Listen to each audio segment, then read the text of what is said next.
Hey everyone, Christina here. I'm back in the studio and I felt like talking, so I wanted to record this YouTube video to kind of go back into the backstory of how I got started as an artist and what I do now and how I'm continuing my art practice as a full-time high school teacher.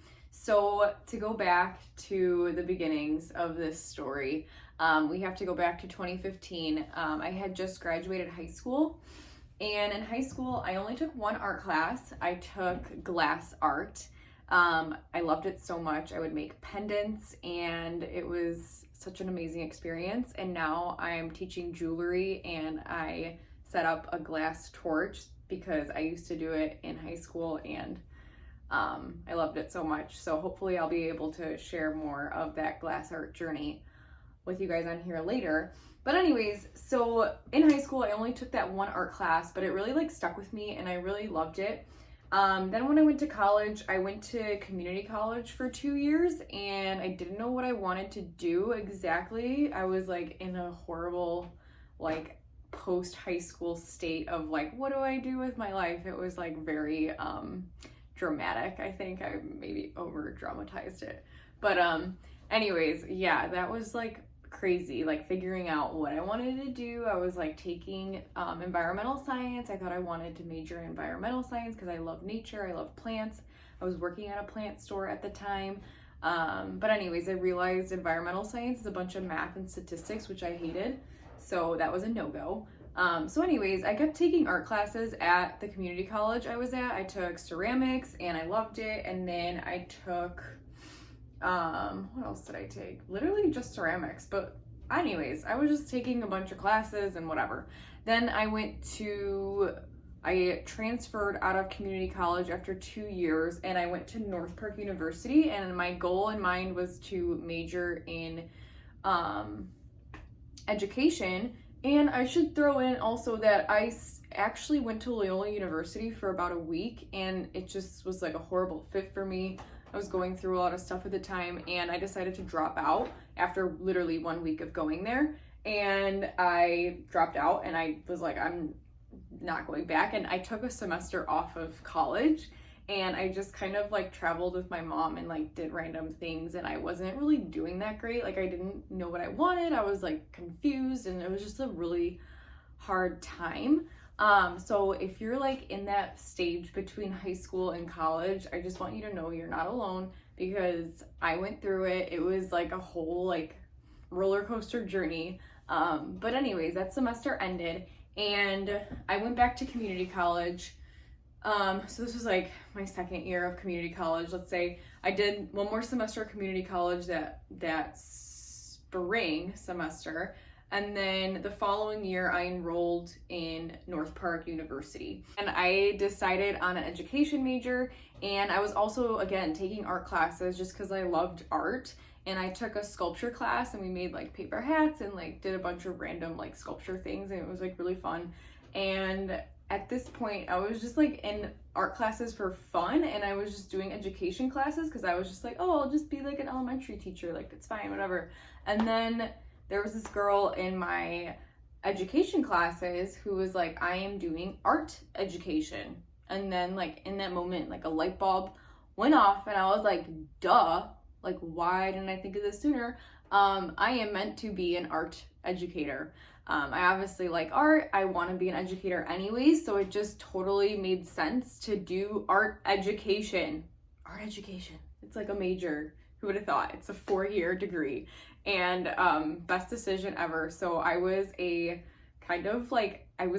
technically 3rd year after high school when I declared my official major of being a art education person. So anyways, it was good. I felt relief once I decided. I was this is great. I kind of have I had this ups and downs of what am I doing with my life?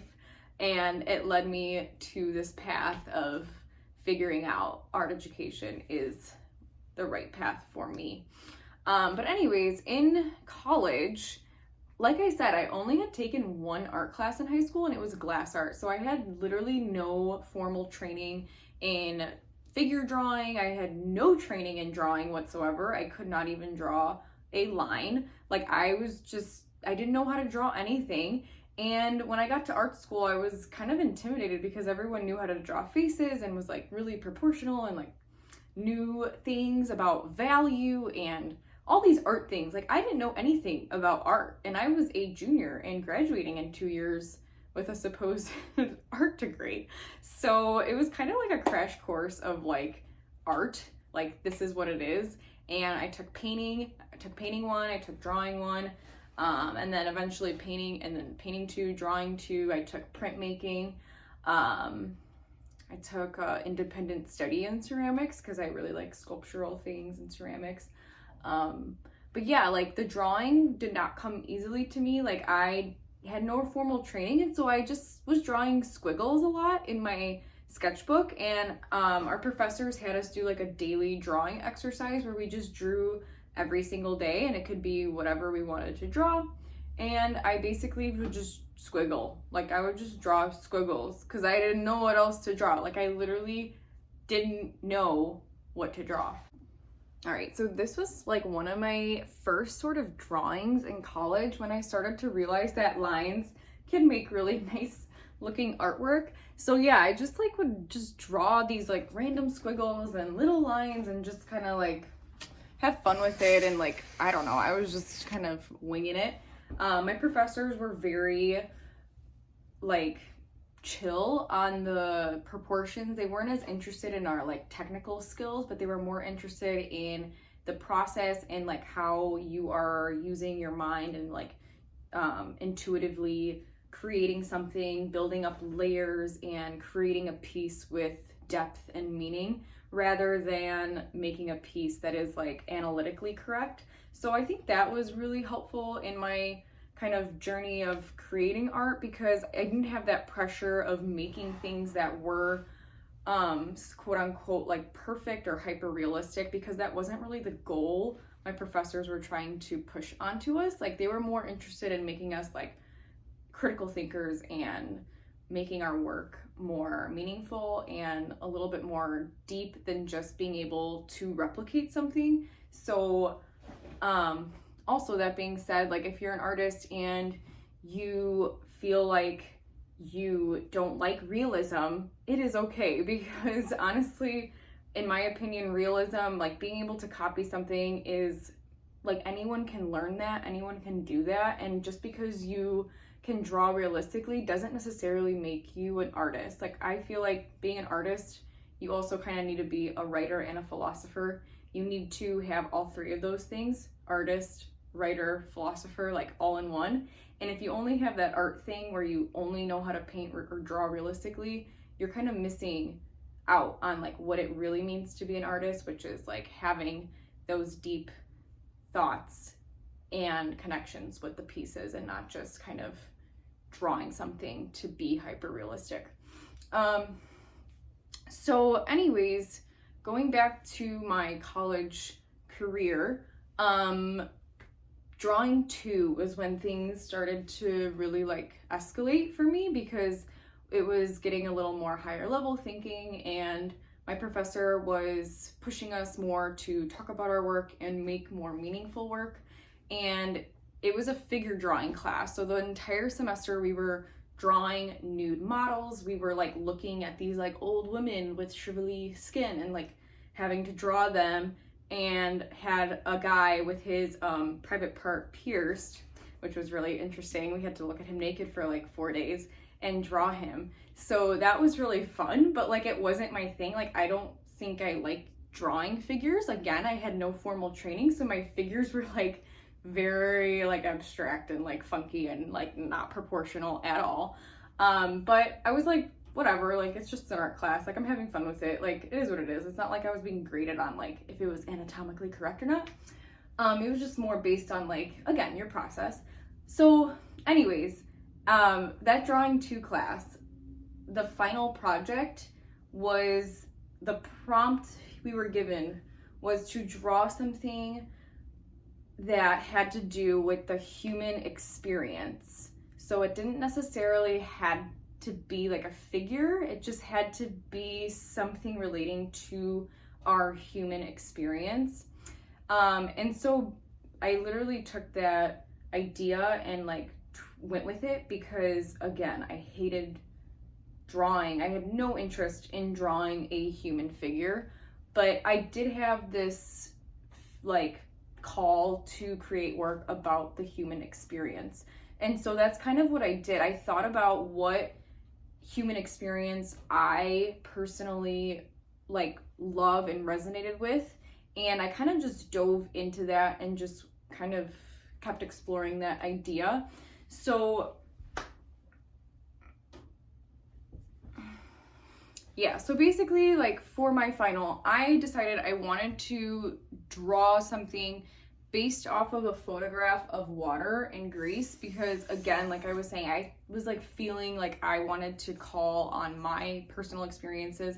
And in 2015, back where the story of the year that I graduated high school, I had gone to Greece for the first time in my life, and it was very transformational for me because it was such a huge like turning point in my life. Like I was finishing high school, starting college.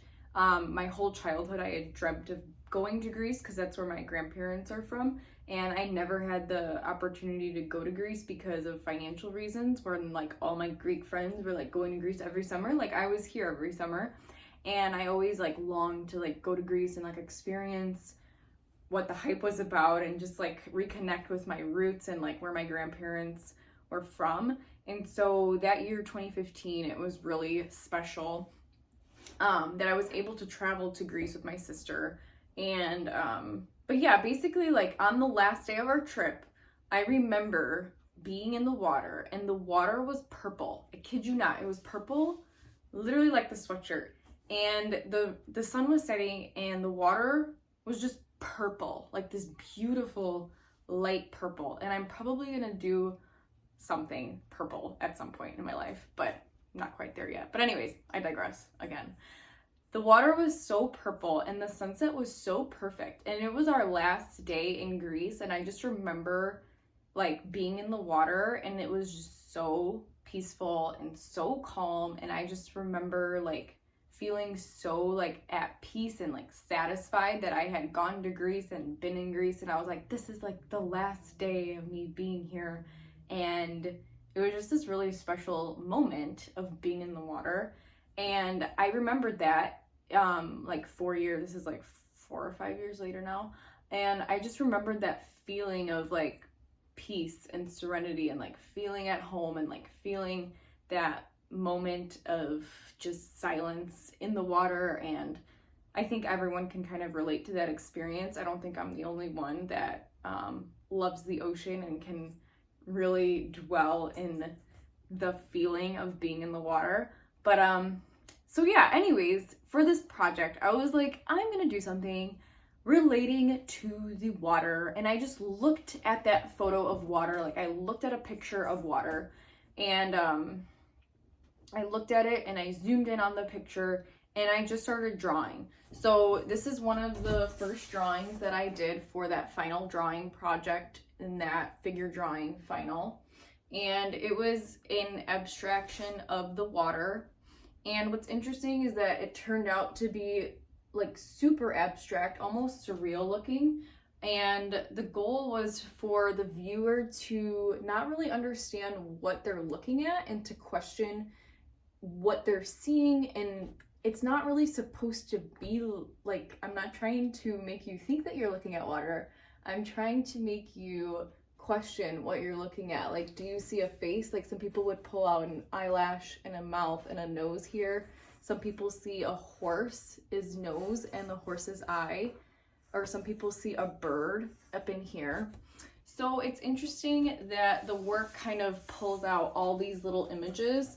And as an artist, I was looking, I just really liked when art made people question things, and when you look at something and you're unsure exactly what it is at first, and like you kind of have to guess and play this game, and it's very interactive. And so in art school, I also really love that idea of looking at something and not quite knowing what it was and bringing your own guesses into the piece. And so I think a combination of a lot of things with those line drawings that I showed you from previous practice and experimentation, like those lines sort of like emerged when I drew the water in this abstract way. So anyways, that being said, the work has obviously evolved since then. I've kept doing it because it is very relaxing. It's very meditative for me. It is very calming and therapeutic to just get lost in the ink and the paper and just flow with it and like let go. And my mind sort of drifts into like a state of being like super relaxed. So yeah, that is kind of the backstory of where the work sort of stemmed from.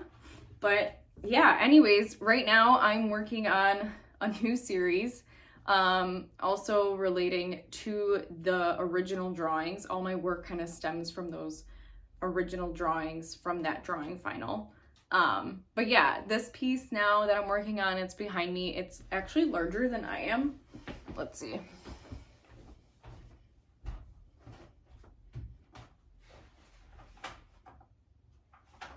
I guess I'm a little taller, but you get the point. It's pretty big.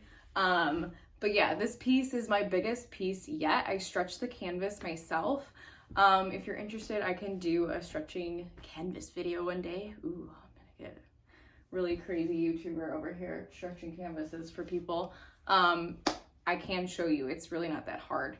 You just got to get the materials and be dedicated, and honestly, you can do anything you put your mind to. And that's what I did. I just ordered on some random website. I ordered 500 yards of canvas because I was tired of messing around with Michaels.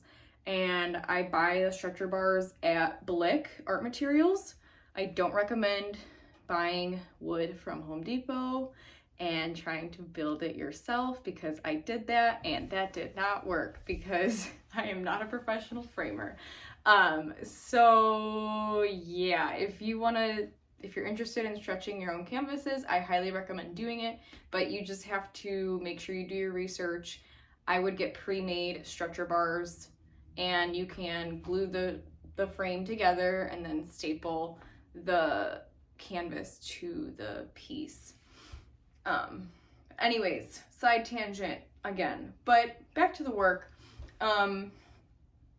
This piece is about being submerged in the water. And again, like that feeling when you are underwater and your ears are under and you're looking up at the sky and your body is just like underneath the surface of the water and the whole world is blocked out and you can't hear or be bothered by anything happening around you. It's just you, the ocean, and God, kind of the three of you just hanging out and being really at peace and just relaxing and being still, mind, body, and soul, just that stillness and calmness when you're in the water. I think the water is a place where people can really decompress and relax and just kind of get lost in the world and like nature and just kind of let their bodies become one with nature. So I think it's a really beautiful thing. And this piece is trying to capture that feeling of just feeling still and relaxed and at peace. But yeah, like I think this piece came about because like last summer and all of last year pretty much, I worked really hard on my art business and working and posting and doing all this like social media, website building, all this stuff for my art. And I felt a little bit of burnout from just like this hustle. Like Instagram makes you feel like you need to be pumping out so much work all the time, and it's just not realistic. And I kind of put a lot of pressure on myself to make a lot of work and post it and do all these things, but I just think it was like too much. And I think by taking a break, I took a break like 2 weeks over winter break kind of, and I just kind of like stopped worrying about everything and kind of just like let go and just like relax and like let myself relax and just chilled. And I think that really helped me come back to the canvas and really just indulge in the feeling of painting for myself and not for a commission and not for money and not for anyone else, not for Instagram, not for YouTube, not for anyone, not for my family or friend or whatever. It was literally, this painting has just been a piece for me, myself, and I to work on. And it's been really nice to just come back to the studio and just paint for myself and relax and get lost in the paint and the canvas and the brush and not worrying about filming my process as much and just like letting the painting emerge for what it is and just making it for myself. And I think that I've been spending a lot of time writing about the piece as well and just like being present in the present moment when I'm working in here and not putting that much pressure on myself to record every little thing because it's too much. Like, I think it's just nice to be alone with your thoughts and not have the camera on you and just like paint, you know, that feeling where you're just like alone with the paint. It's really calming and relaxing. And when I'm working on my work, like when I'm working on art, it is like, it brings me back to that feeling of being in the water. So it's really important that I savor that and kind of keep it sacred and not ruin it. So I think that's really helped me a lot with producing as much as I have in the past like 3 weeks, because over break, like I kind of was like, I'm not gonna work on anything, but it made me like want to paint like for myself, which was kind of nice. So then it kind of made me a little productive. But again, like productivity is relative to each person.